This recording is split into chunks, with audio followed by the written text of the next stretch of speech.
Hello everyone, इस video में हम पढ़ेंगे पोलराइजेशन, जिसमें जो आपका फर्स्ट टॉपिक है वो है नेचर ऑफ लाइट वेव्स। आपने अभी तक इंटरफेरेंस और डाइफ्रैक्शन फिनोमेना को पढ़ा था, ठीक है। लाइट की इंटरफेरेंस कैसे होती है, उसकी डाइफ्रैक्शन क्या होती है, कैसे होती है, ठीक है। पर इस चैप्टर में हम पोलराइजेशन के बारे में बात करेंगे, जो कि लाइट की एक और प्रॉपर्टी होती है। जो हमारा जो इंटरफेरेंस और डाइफ्रैक्शन था वो हमें ये बताता था जो लाइट होती है वो वेव नेचर की होती है, वो भी साउंड की तरह कुछ मोशन करती है, ठीक है। बट जो ये दो फिनोमिनास थे, इंटरफेरेंस और डाइफ्रैक्शन, ये नहीं बताते थे कि लाइट कौन सी वेव है। हमें ये तो बता दिया कि लाइट एक वेव है, पर वो कौन सी वेव है, लॉन्गिट्यूडनल वेव है या फिर ट्रांसवर्स वेव है।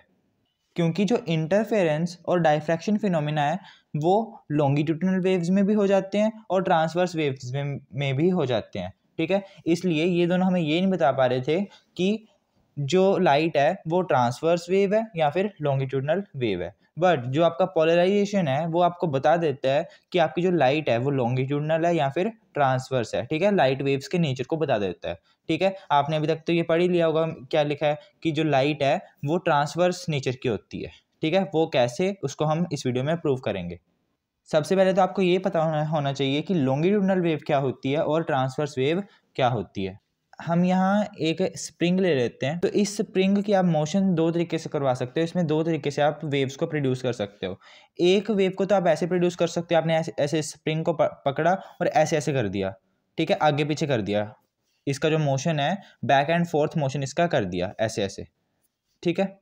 इसको आगे पीछे किया तो क्या होगा, जो ये स्प्रिंग्स है कहीं तो बहुत पास आ जाएंगी, कहीं ये दूर दूर हो जाएंगी। ऐसे ही पास दूर आते आते ये यहाँ तक, मतलब कि इनका जो मोशन है वो यहाँ तक पहुँच जाएगा और यहाँ से टकरा के फिर वापस आ जाएगा, ठीक है। आप इस स्प्रिंग को ऐसे ऐसे करते हो, ठीक है, बैक एंड फोर्थ इसकी मूवमेंट करते हो ऐसे ऐसे, तो मतलब कि आगे पीछे ऐसे करते हो, तो जो ये इसमें वेव्स प्रोड्यूस होंगी, वो वेव्स कैसे आगे को प्रोपोगेट करेंगी, ये कहीं तो पास हो जाएगा कहीं दूर हो जाएगा, पास दूर, और वो जो मोशन है वेव्स की वो यहाँ तक पहुँच जाएगी, ठीक है। तो ऐसी वेव्स को हम क्या कहते हैं, लॉन्गिट्यूडनल वेव्स कहते हैं, लॉन्गिट्यूडनल वेव्स। क्योंकि जिस डायरेक्शन में वेव प्रोपोगेट कर रही है, जिस डायरेक्शन में वेव आगे को जा रही है, उसी डायरेक्शन में पार्टिकल्स की डिस्प्लेसमेंट हो रही है, ठीक है, उसी डायरेक्शन में पार्टिकल्स की डिस्प्लेसमेंट हो रही है, ठीक है। लॉन्गिट्यूडनल वेव का एक और एग्जांपल है, जैसे कि आपका साउंड वेव होती है। साउंड वेव आपको पता है वो कैसे प्रोपोगेट करती है, कंप्रेशन और रेयर फ्रैक्शन की फॉर्म में आगे को प्रोपोगेट करती है। जैसे कि ये यहाँ बहुत ज़्यादा, जैसे मान लेते हैं ये पार्टिकल्स, आपके हवा में पार्टिकल्स होते हैं ना, एयर पार्टिकल्स होते हैं। तो जब आप कुछ बोलते हो तो दूसरे के कानों में कैसे जाता है, उन्हीं एयर पार्टिकल्स की हेल्प से जाता है। तो वो जो एयर पार्टिकल्स हैं वो कहीं पास आते हैं कहीं दूर जाते हैं, में एक दूसरे से टकराते हैं। जब वो टकरा रहे होते हैं तो उनकी पोजीशन पास पास होती है, और टकरा के जब आगे जाते हैं तो वो दूर दूर होने लग जाते हैं। ऐसे ही पास दूर होके वो कानों तक पहुँच जाते हैं, ठीक है। मतलब कि साउंड उन पार्टिकल्स की हेल्प से कानों तक पहुँच जाती है। जैसे कि ये देखिए, मान लेते हैं कि आपने यहाँ से साउंड प्रोड्यूस करी, ठीक है। यहाँ से आपने क्या करी, साउंड प्रोड्यूस करी। जिस ऑब्जेक्ट से आपने साउंड प्रोड्यूस करी है उसके पास एयर पार्टिकल्स होंगे, तो एयर पार्टिकल्स क्या करते हैं, वो वाइब्रेट होना स्टार्ट कर जाते हैं। जब आप बोलते हो या कहीं से साउंड प्रोड्यूस करते हो तो जो आपके पास एयर पार्टिकल्स हैं वो वाइब्रेट होने लग जाते हैं। तो यहाँ से ये वाइब्रेट होने लग जाते हैं, तो कहीं ये पास आ जाते हैं, मतलब कि एक दूसरे टकराएंगे, टकराने के लिए ये पास आएंगे, ठीक है। टकरा के फिर ये दूर जाएंगे, फिर आगे वाले पार्टिकल से टकराएंगे, पास आएंगे, ऐसे दूर जाएंगे। तो ऐसे करते करते जो वेव है आगे की तरफ प्रोपोगेट होना स्टार्ट कर जाती है, ठीक है। जहाँ जहाँ जो पार्टिकल्स पास होते हैं उस रीजन को हम क्या कहते हैं, कंप्रेशन कहते हैं। और जहाँ जहाँ पार्टिकल्स दूर दूर होते हैं उस रीजन को हम क्या कहते हैं, रेयर फ्रैक्शन कहते हैं, ठीक है। तो ये आपकी लॉन्गिट्यूडनल वेव होती है, जिस वेव में वेव की डिस्प्लेसमेंट उसी डायरेक्शन में हो जिस डायरेक्शन में वेव प्रोपोगेट कर रही है, ठीक है। अब मान लेते हैं यही आपका स्प्रिंग है, ठीक है। इसको अब आपने क्या किया, इसको अब बैक एंड फोर्थ मूव करवाने की बजाय आपने ऊपर नीचे मूव कराना स्टार्ट कर दिया, ठीक है। इसकी वाइब्रेशंस आपने कैसे कर दी, ऊपर नीचे, ठीक है।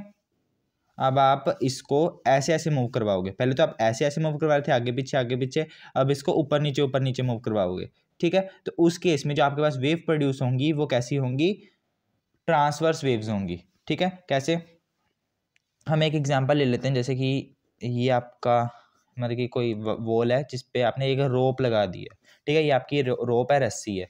इसको आप क्या करोगे, आप ऐसे ऐसे आगे पीछे आप इसको क्या सॉरी ऊपर नीचे आप इसको क्या करोगे, मूव करोगे। आपने इस रोप को ऊपर नीचे ऐसे वाइब्रेट करवाया, ठीक है, तब क्या होगा, मान लेते हैं एक बार आपने वाइब्रेट करवाया ऐसे, ठीक है, तो क्या होगा, ये किंक सा बन जाएगा, ठीक है, ये किंक आगे की तरफ मूव करना स्टार्ट कर जाएगा, ठीक है। तो फिर एक पोजीशन में मान लेते हैं, एक बार जो इसकी पोजीशन है यहाँ है, ठीक है, फिर ये आगे को प्रोपोगेट करता हुआ यहाँ आ गई, फिर इसकी पोजीशन यहाँ आ गई, ठीक है। तो यहाँ जो हम ऊपर नीचे करवाएंगे, मान लेते हैं कि एक बार हमने इसको ऐसे ही झटका सा दिया, कि जर्क दिया, तो उस केस में ये आगे की तरफ प्रोपोगेट होना स्टार्ट कर जाएगा, ठीक है।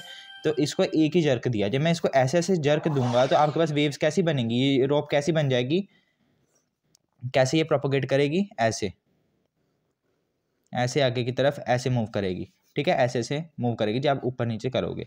ऐसी वेव्स को हम क्या कहते हैं, ट्रांसवर्स वेव्स। तो ऐसी वेव्स जिनकी वाइब्रेशंस क्या हो, वेव की डायरेक्शन के परपेंडिकुलर हो, ठीक है। आपने वाइब्रेशन इसको कैसे दी है, ऊपर नीचे, ठीक है, टू एंड फ्रो इसका मोशन करवाया है, ऊपर नीचे इसका मोशन करवाया है, ठीक है। तो उस केस में ये वेव आगे को जाएगी, ठीक है, और जो हमने वाइब्रेशंस दी हैं वो क्या है, परपेंडिकुलर हैं, ठीक है। आपने वाइब्रेशंस कैसे दी हैं, इसको ऊपर नीचे ऐसे वाइब्रेशंस दी हैं, और वेव जा कैसे रही है, ऐसे इस डायरेक्शन में जा रही है। कौन सी वेव है, ये ट्रांसवर्स वेव है। आई होप आपको समझ में आ गया होगा कि लॉन्गिट्यूडिनल वेव क्या होती हैं और ट्रांसवर्स वेव्स क्या होती हैं। चलिए अब हम अपने मेन टॉपिक की ओर चलते हैं। अब हमें ये प्रूव करना है कि जो आपकी लाइट है उसका नेचर क्या होता है, ट्रांसवर्स होता है, ठीक है। तो नेचर ऑफ लाइट वेव्स में हमने क्या लिखा, light waves are transverse in nature, that is the displacement associated with the light waves is at right angle to the direction in which wave is propagating, ठीक है। जिस तरफ मतलब कि जो लाइट की जो वेव की जो डिस्प्लेसमेंट है, लाइट वेव की जो डिस्प्लेसमेंट है, ठीक है, वो राइट एंगल पे है, किसके, जहाँ वेव प्रोपोगेट कर रही है, मतलब कि जैसे वेव आगे की तरफ प्रोपोगेट कर रही है, बट आपने जो डिस्प्लेसमेंट करवाया ऐसे करवाया, ठीक है। तो वेव तो इस तरफ है और आपने इसको ऊपर नीचे मूवमेंट करवाया, तो ये यहाँ 90 डिग्री का एंगल बन जाएगा ना, राइट एंगल बन जाएगा। तो जो डिस्प्लेसमेंट है लाइट वेव के साथ जो एसोसिएटेड है, ठीक है, वो परपेंडिकुलर होती है किसके, जिस डायरेक्शन में लाइट वेव प्रोपोगेट कर रही है, ठीक है। तो ये हमें पता चल गया कि लाइट ट्रांसवर्स होती है। अब हम प्रूव करते हैं इसको। इसके लिए हमने क्या किया, एक स्लिट ली S1, एक स्लिट ली S2, ठीक है। मान लेते हैं कि ये आपकी क्या है, एक स्ट्रिंग है, जहाँ आप इसको रबर कोड मान लो, ठीक है, जैसे एक रबड़ की रस्सी सी होगी, या फिर आप इसको वो जैसे मैंने स्प्रिंग सा बनाया था ना, आप वही मान लो इसको, ठीक है। ये सी पॉइंट पे आपने यहाँ से पकड़ा हुआ है, ठीक है। अब देखिए हम ना सबसे पहले क्या करते हैं, इसमें लॉन्गिट्यूडनल मोशन करवाते हैं, लॉन्गिट्यूडनल वेव प्रोड्यूस करते हैं, सॉरी लॉन्गिट्यूडनल वेव प्रोड्यूस हम इसमें करते हैं। तो उस केस में क्या होगा, आप जो ये आपका जो भी ये कोड है, इसको आप आगे पीछे इसको मूव करोगे, ठीक है। तो उस केस में क्या होगा, ऐसे जो वेव है आगे की तरफ ऐसे प्रोपोगेट हो जाएगी, ठीक है, वेव आगे की तरफ चलना स्टार्ट हो जाएगी और इन स्लिट में से पास करेगी। जो ये रस्सी है ना, ये इन स्लिट में से निकल रही है, यहाँ से गई इस स्लिट में से निकली, यहाँ से गई और स्लिट में से निकली, ठीक है। तो इसको आपने ऐसे ही रखा, इसको S2 को इसके बिल्कुल पैरेलल रखा, ठीक है। S1 और S2 दोनों क्या है, पैरेलल है, ठीक है। अब आपने यहाँ लॉन्गिट्यूडनल वेव को प्रोड्यूस करवाया कैसे, इस रोप को आगे पीछे करके। तो आप ये देखोगे वेव के पासेज के ऊपर कोई भी इफेक्ट नहीं आ रहा था, ठीक है। अब हम मान लेते हैं कि जो ये S2 है, इसको आपने ऐसे थोड़ा रोटेट कर दिया, इसको थोड़ा सा रोटेट कर दिया।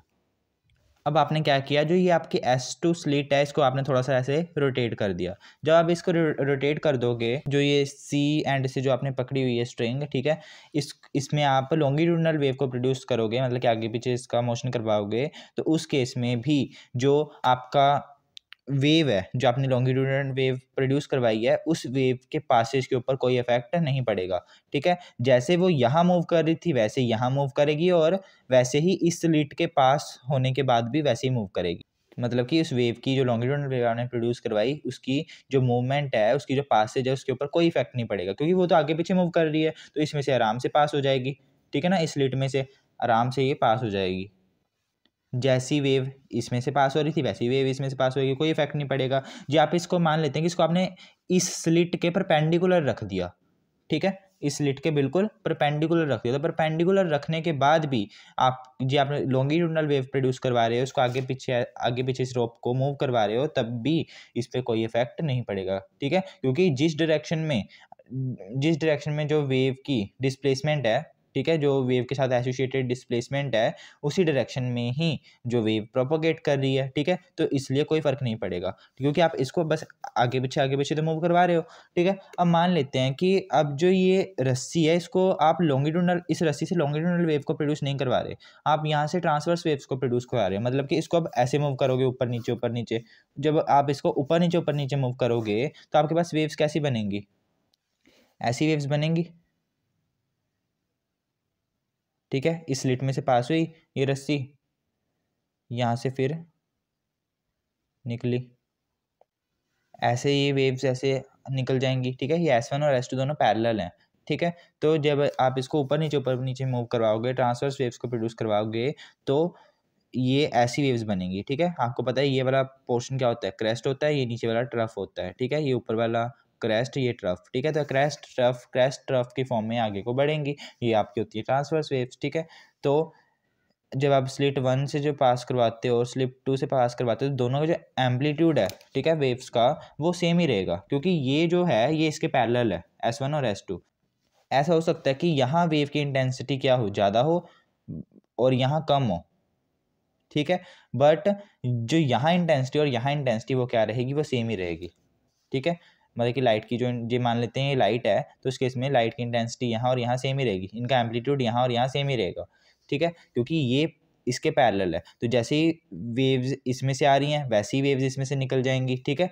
सेम कोई इफेक्ट नहीं पड़ेगा दोनों केसेस में। अब ये मान लेते हैं कि यहाँ हम प्रोड्यूस करवाते हैं लाइट वेव्स को, तो उस केस में क्या होगा? मतलब कि ट्रांसवर्स वेव प्रोड्यूस करवाते हैं, इसको ऊपर नीचे मूव करवाते हैं, तो लाइट कैसे आगे को प्रोपोगेट करेगी? ये फिर से ऐसे ही मूव करेगी। अब देखिए ये जो S2 है, ये थोड़ा सा क्या है, हमने इसको टिल्ट कर दिया, ठीक है, थोड़ा सा इसको रोटेट कर दिया हमने, S2 को थोड़ा सा रोटेट कर दिया। तो इस केस में अब क्या होगा, जो आपको इस रीजन में इंटेंसिटी मिलेगी ना, वो जो इंटेंसिटी है वो आपको कम मिलेगी as compared to this region, ठीक है। इस रीजन में जो इंटेंसिटी है लाइट की, जो मान लेते हैं ये लाइट वेव आ रही है, तो इस केस में लाइट की इंटेंसिटी यहाँ कम मिलेगी, या आप कह सकते हो कि जो आपकी वेव्स यहाँ प्रोड्यूस होंगी उसका जो एम्पलीट्यूड है यहाँ इस रीजन में कम होगा, ठीक है, एज कम्पेयर टू दिस, क्योंकि ये थोड़ा रोटेट हो गया।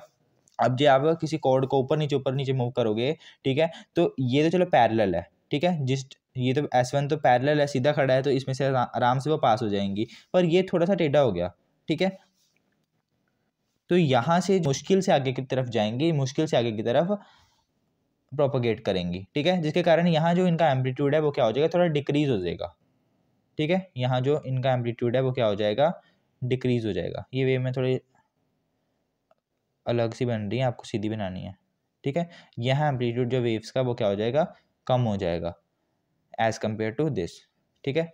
क्योंकि ये ट्रांसवर्स वेव है, जब आप किसी रस्सी को ऊपर नीचे करते हो, तो जो इस मतलब कि जो ये स्लिट है इसमें से, तो ये आराम से पास हो जाएंगे, क्योंकि ये सीधी खड़ी है, पर ये थोड़ी सी टेढ़ी होगी, तो इस केस में ये थोड़ी सी क्या हो जाएगी, यहाँ जो वेव है उसका जो एम्पलीट्यूड है वो डिक्रीज हो जाएगा, ठीक है। अब मान लेते हैं कि इस स्लिट को हमने बिल्कुल ही परपेंडिकुलर रख दिया, ठीक है, बिल्कुल ऐसे रख दिया, ये तो थोड़ी सी अब ऐसे थी, अब इसको बिल्कुल ऐसे परपेंडिकुलर रख दिया, ठीक है। परपेंडिकुलर मतलब कि इसको घुमा के बिल्कुल ऐसे रख दिया, मैं यहाँ बना भी देता हूँ, मान लेते हैं ऐसे रख दिया, ठीक है, बिल्कुल परपेंडिकुलर किसके, S1 के। तो उस केस में अब देखिए यहाँ से तो ये वेव आराम से जा रही थी, ठीक है, जब ये इसमें से तो ये पास हो ही नहीं पाएगी, क्योंकि ये तो परपेंडिकुलर है। जी मैं आपको बुक में से भी समझाऊं, ये देखिए ये आपकी S1 स्लिट है, ठीक है, और ये आपकी S2 स्लिट है, ठीक है। अब ये जो S2 स्लिट है ये बिल्कुल परपेंडिकुलर हो चुकी है, ठीक है। अब जो आप इस कॉर्ड को ऊपर नीचे ऐसे मूव करवाओगे ऊपर नीचे, तो जो वेव्स प्रोड्यूस होंगी वो S1 से तो आराम से पास हो जाएंगी, बट जो ये S2 ये परपेंडिकुलर है, ठीक है, तो इसमें से जो वेव्स है वो निकलना क्या हो जाएगा, मुश्किल हो जाएगा। सो आपको यहाँ कोई भी वेव नहीं दिखेगी, मतलब जहाँ आपको जीरो एम्पलीट्यूड दिखेगा वेव का, ठीक है, जो इस रस्सी से प्रोड्यूस हो रही है। तो आपको यहाँ से क्या पता चला कि ये S1 और S2 स्लिट्स पैरेलल हैं, ठीक है, S1 और S2 ये पैरेलल हैं, तो उस केस में जो एम्पलीट्यूड है आपका उस पर कोई इफेक्ट नहीं पड़ेगा, किसकी, ट्रांसवर्स वेव्स की एम्पलीट्यूड पे कोई भी इफेक्ट नहीं पड़ेगा। ये इसको थोड़ा सा आप टिल्ट कर देते हो स्लिट 2 को और S1 को ऐसे रहने देते हो, तो आपको यहाँ जो वेव्स दिखेंगी उसका जो एम्पलीट्यूड है वो डिक्रीज होता हुआ दिखेगा, ठीक है। बट जे आप S2 को बिल्कुल ही परपेंडिकुलर कर देते हो S1 के, तो तब आपको यहाँ कोई भी वेव देखने को नहीं मिलेगी, ठीक है। तो ट्रांसवर्स के केस में क्योंकि ये मोशन ऊपर नीचे है ना, तो ये एक डायरेक्शन में तो वाइब्रेशन हो नहीं रही, ठीक है, एक डायरेक्शन में तो वाइब्रेशन हो नहीं रही, ये तो ऊपर नीचे वाइब्रेशन हो रही है। तो इस केस में इसका मतलब कि ये S2 का ज़रूरी है कि ये S1 के पैरेलल हो, ठीक है। जहाँ जिस डायरेक्शन में वाइब्रेशन हो रही है इन वेव्स की, उसी डायरेक्शन में ही S2 की भी डायरेक्शन हो, ठीक है। बट ये थोड़ा सा टेढ़ा हो गया तो यहाँ आपको एम्पलीट्यूड इसका कम दिखेगा, ठीक है। यहाँ ये ऊपर नीचे कम होंगी, बट यहाँ तो होंगी ही नहीं क्योंकि ये बिल्कुल ही परपेंडिकुलर है इन वेव्स के, ठीक है, वेव्स की डायरेक्शन के। ट्रांसवर्स वेव्स होती हैं, उनकी जो प्रॉपर्टीज़ होती हैं वो क्या होती हैं, डिफरेंट होती हैं, डिफरेंट प्लेन के साथ, ठीक है, ठीक है। जो प्लेन डिफरेंट है तो उस केस में ट्रांसवर्स वेव्स की जो प्रॉपर्टीज़ है वो भी डिफरेंट होंगी। बट लॉन्गिट्यूडनल वेव के केस में वो क्या होती हैं, कोई भी इफेक्ट नहीं होता प्लेन का। और आपको पता है जो एम्पलीट्यूड का ये यहाँ कोई इफेक्ट नहीं पड़ रहा, तो इसका इंटेंसिटी जो मान लेते हैं कि इस जगह लाइट है, ठीक है, ये वेव एक लाइट है, तो उस केस में यहाँ जो इंटेंसिटी है वो भी क्या रहेगी, सेम ही रहेगी, ठीक है। जो यहाँ वेव का एम्पलीट्यूड डिक्रीज हो रहा है तो यहाँ एम्पलीट्यूड जो इंटेंसिटी है वो भी डिक्रीज होगी, ठीक है। और जो यहाँ कोई वेव नहीं है इसका मतलब यहाँ इंटेंसिटी क्या होगी, जीरो होगी लाइट की। ये वेव लाइट वेव है। तो यहाँ तो देखिए, यहाँ तो आपके पास क्या थी, ये स्लिट थी और हमने रोप का यूज़ किया था, ठीक है, ट्रांसवर्स जो वेव्स होती हैं उनकी प्रॉपर्टी को बताने के लिए, ठीक है। बट जे हम यहाँ लाइट का यूज़ करना चाहें, ठीक है, लाइट की हेल्प से बताना चाहें, लाइट को हम देखना चाहें कि उसका क्या नेचर है, ठीक, इससे तो आपको ये पता चल गया कि जो ट्रांसवर्स जो वेव्स होती हैं उनकी क्या प्रॉपर्टीज़ होती हैं, ठीक है। जैसे जैसे ये रोटेट होगी, मतलब कि जैसे जैसे प्लेन की प्रॉपर्टी चेंज होगी, प्लेन की डायरेक्शन चेंज होगी, वैसे वैसे जो ट्रांसवर्स की जो प्रॉपर्टीज़ है वो भी चेंज होगी, एम्पलीट्यूड के ऊपर इफेक्ट पड़ता है, ठीक है। बट ये लॉन्गिट्यूडनल वेव होती तो लॉन्गिट्यूडनल वेव के केस में चाहे आप इसको जितना मर्जी घुमा लेते, कोई भी इफेक्ट नहीं पड़ता, ठीक है। इसका मतलब जो हम यहाँ लाइट का यूज़ करते हैं, ठीक है, लाइट का यूज़ करते हैं और इस स्लिट 2 को रोटेट करवाते हैं, ठीक है। वैसे तो हम यहाँ लाइट के केस में स्लिट्स नहीं लेंगे, उसके लिए हम कोई और मटेरियल लेंगे, वो मैं आपको बताऊंगा, ठीक है। जी मान लेते हैं ये लाइट वेव्स हैं, ठीक है, और ये स्लिट 1 ऐसे ही रखते हैं और स्लिट 2 को रोटेट करते जाते हैं, ठीक है। और ये इसका जो एम्पलीट्यूड है उसमें चेंज आता है, जैसे यहाँ कुछ और एम्पलीट्यूड आता है, यहाँ कम हो जाता है और इस केस में बिल्कुल ज़ीरो ही हो जाता है, ऐसे लाइट के केस में भी होता है। तो इसका मतलब जो लाइट है वो ट्रांसवर्स नेचर की है, ठीक है। बट ये यहाँ कोई चेंज नहीं होता, जैसे कि यहाँ कोई चेंज नहीं है, ठीक है, बट यहाँ चेंज हुआ था ना, बट मान लेते हैं यहाँ भी कोई चेंज नहीं होता और यहाँ भी कोई चेंज नहीं होता, तो उस केस में जो लाइट है वो लॉन्गिट्यूडनल वेव की है, ठीक है। तो लाइट के नेचर को डिस्कस करने के लिए हमने क्या किया, हमने एक स्लिट ली जिसमें से लाइट निकल रही है, ये आपका कोई टूरमलाइन स्ट्रक्चर है, सॉरी टूरमलाइन क्रिस्टल है, ये भी स्लिट की तरह ही बिहेव करेगा, जैसे यहाँ स्लिट बिहेव कर रही थी ना वैसे ये यहाँ बिहेव करेगा, ठीक है। और जो आपकी लाइट होती है उसकी डिफरेंट वाइब्रेशंस होती हैं, इसको हम डिटेल में पढ़ेंगे कि कैसी वाइब्रेशंस होती हैं, ठीक है। तो जो लाइट है आपकी, जो ऑर्डिनरी एक लाइट होती है, ऑर्डिनरी लाइट, उसकी डिफरेंट वाइब्रेशंस होती हैं, ठीक है, वो अलग अलग डायरेक्शन में वाइब्रेट करती हैं उसकी, जैसे कि ऐसे वाइब्रेशन होती है, ऐसे वाइब्रेशंस होती हैं, ऐसे वाइब्रेशंस होती हैं, ऐसे वाइब्रेशंस होती हैं, ऐसे ऐसे ऐसे, मतलब कि ऐसे ऐसे आगे की तरफ आपके पास जो लाइट है वो प्रोपोगेट करती है, ठीक है। तो हमने यहाँ दो वाइब्रेशंस ले लेते हैं लाइट की, एक तो वाइब्रेशन ऐसी है, एक लाइट की वाइब्रेशन ऐसी है, ऐसे मान लेते हैं, ठीक है। ऐसे एक लाइट की वाइब्रेशन ऐसी है, एक लाइट की वाइब्रेशन ऐसी है, ठीक है। अब जो ये लाइट है इसमें से जो निकल रही है जिसकी वाइब्रेशन ऐसी हैं, ठीक है, जो ये लाइट्स आगे की तरफ ऐसे प्रोपोगेट कर रही हैं, ठीक है, लाइट ऐसे ऐसे आगे को बढ़ रही है, ठीक है, जिसकी वाइब्रेशंस ये हैं। हमने यहाँ दो वाइब्रेशंस लिए हैं, वैसे तो इसकी डिफरेंट डायरेक्शन में वाइब्रेशंस होती हैं, बट हमने यहाँ दो वाइब्रेशंस इसलिए लिए हैं ताकि आपको समझने में आसानी हो। देखिए, अब ये आपके होते हैं क्रिस्टैलोग्राफिक एक्सिस, ठीक है, इसको हम क्या कहते हैं, क्रिस्टैलोग्राफिक एक्सिस। अब देखिए, जब ये लाइट इसमें से पास करेगी तो वही वाइब्रेशंस इस टूरमलाइन क्रिस्टल से पास कर पाएंगी जो वाइब्रेशंस इसके पैरेलल हैं, ठीक है, जहाँ आप कह सकते हो इस क्रिस्टैलोग्राफिक एक्सिस के पैरेलल है। तो देखिए, ये वाली वाइब्रेशन पैरेलल है, ये वाली वाइब्रेशन इसके पैरेलल है, तो ये इसमें से पास कर जाएगी, ठीक है, ऐसे ये आगे की तरफ ऐसे लाइट पास करेगी, ये वाइब्रेशन आगे की तरफ पास करेगी। अब मान लेते हैं ये आपका कोई और टूरमलाइन क्रिस्टल है, ठीक है, ये आपका और टूरमलाइन क्रिस्टल है, इसको आप मान लीजिए ये भी P1 मान लेते हैं, ठीक है।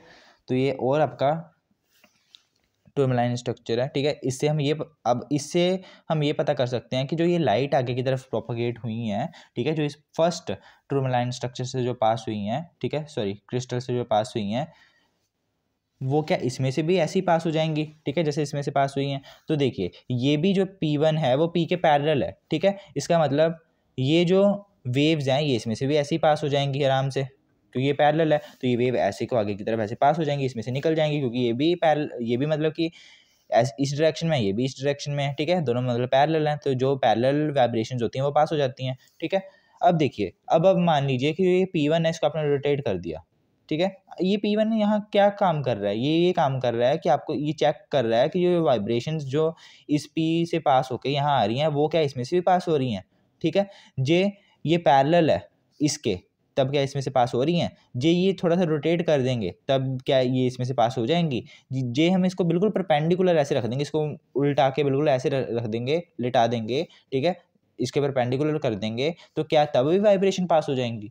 तो ये चेक करने का काम ये कर रहा है, ठीक है। ये वाइब्रेशंस पास होती जा रही हैं, ठीक है, बिना किसी प्रॉब्लम के, चाहे ये ऐसे हो, चाहे ये ऐसे हो, चाहे ऐसे हो, मतलब कि जिस मर्जी डायरेक्शन में हो ये टूरमलाइन क्रिस्टल। तो उस केस में हमें पता चल जाएगा कि जो लाइट वेव्स हैं वो लॉन्गिट्यूडनल है, क्योंकि जो ये प्लेन है इसका कोई इफेक्ट लाइट वेव्स के ऊपर नहीं पड़ रहा, ठीक है। एम्पलीट्यूड जो लाइट वेव्स का है वो सेम है, जो यहाँ था वही यहाँ है, ठीक है।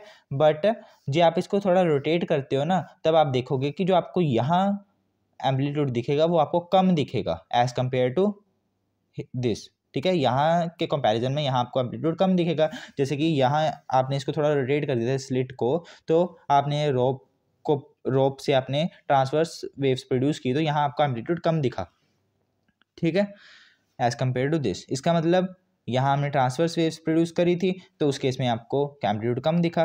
तो यहाँ भी जो आप लाइट पास करवा रहे हो इस टूरमलाइन क्रिस्टल से, ठीक है, तो आपको यहाँ एम्पलीट्यूड कम दिख रहा है। जो ये थोड़ा ऐसे रोटेट है, जी आपने इसको थोड़ा ऐसे रोटेट करा है, यहाँ तो सीधा है, बट जब आपको थोड़ा सा इसको रोटेट कर देते हो तो यहाँ आपको एम्पलीट्यूड क्या दिखेगा, कम दिखेगा, ठीक है। और जो आप इसको बिल्कुल परपेंडिकुलर कर देते हो इस P के, तो आपको यहाँ कोई भी लाइट देखने को नहीं मिलेगी, कोई भी इंटेंसिटी की लाइट आपको देखने को नहीं मिलेगी। तो यहाँ से क्या प्रूव होता है कि जो लाइट है वो ट्रांसवर्स नेचर की है, ठीक है। तो नेचर ऑफ लाइट वेव्स कैसा है, ट्रांसवर्स होता है। आज हमने ये पता करा कि जो लाइट होती है वो ट्रांसवर्स नेचर की होती है। इस नेक्स्ट वीडियो में हम पोलराइजेशन के बारे में अच्छी तरह बात करेंगे, उसमें पोलराइज लाइट क्या होती है, अनपोलराइज लाइट क्या होती है, उसके बारे में हम पढ़ेंगे।